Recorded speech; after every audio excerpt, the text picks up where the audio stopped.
quoted saying, "I will say that I am not, nor ever have been, in favor of bringing about in any way the social and political equality of the white and black races.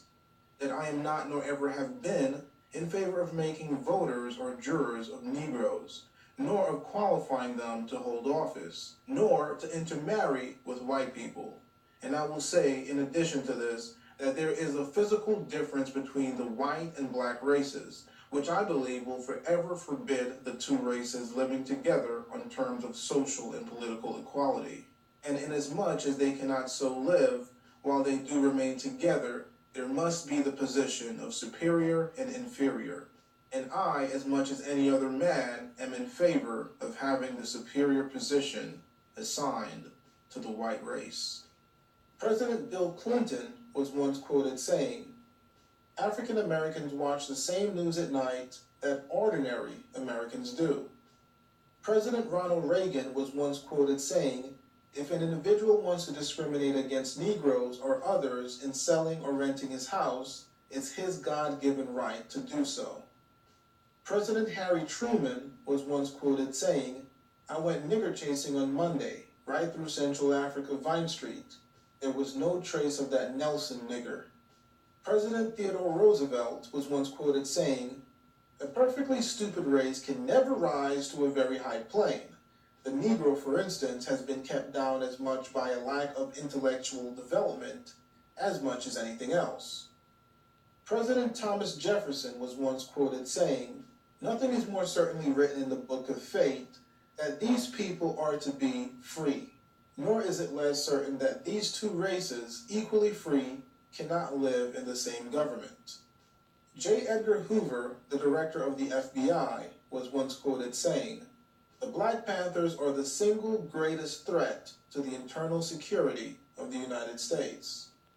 Senator John James Ingalls was once quoted saying, "Mr. President, the race to which we belong is the most arrogant and rapacious, the most exclusive and indomitable in history. It is the conquering and unconquerable race through which alone man has taken possession of the physical and moral world.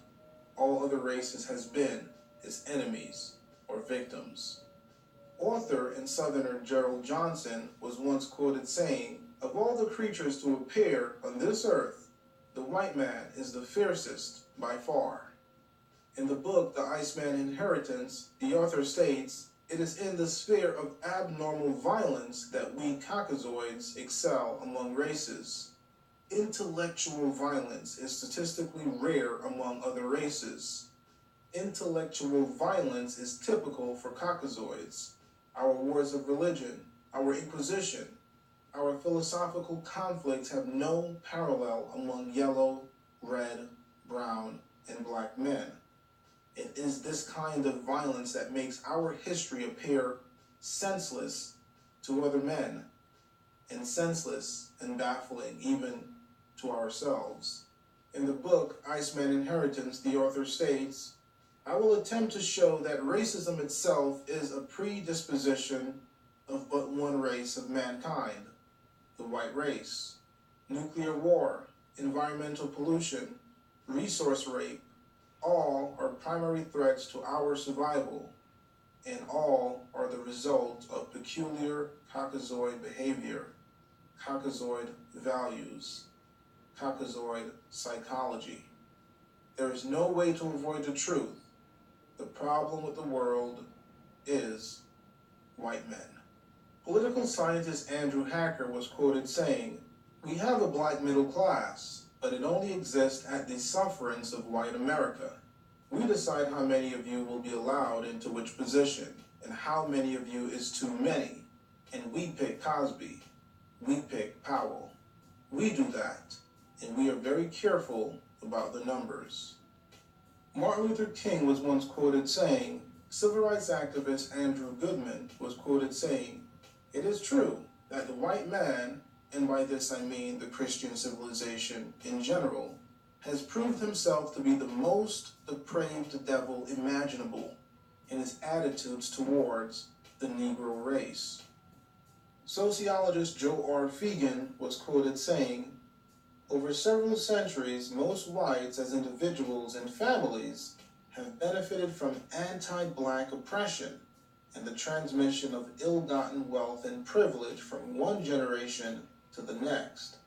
Today, the prosperity, long life expectancies, and high standard of living for white Americans are significantly rooted in centuries of exploitation and impoverishment of African Americans and other Americans of color. The U.S. Supreme Court held that African Americans, whether enslaved or free, could not be American citizens, and therefore had no standing to sue in federal court. The court held that neither Scott nor any other person of African descent, whether or not emancipated from slavery, could be a citizen of a state. Daniel Patrick Moynihan was once quoted saying, "The steady expansion of welfare programs can be taken as a measure of the steady disintegration of the Negro family structure over the past generation in the United States." Thank you, CD Fury. That was awesome work. Good work with that one, brother. Good work for that one. Is it?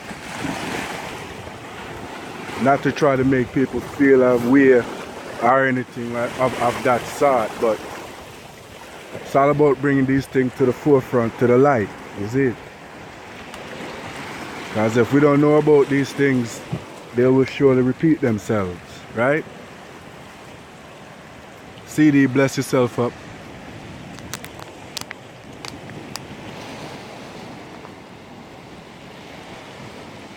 I'm here in Puerto Rico.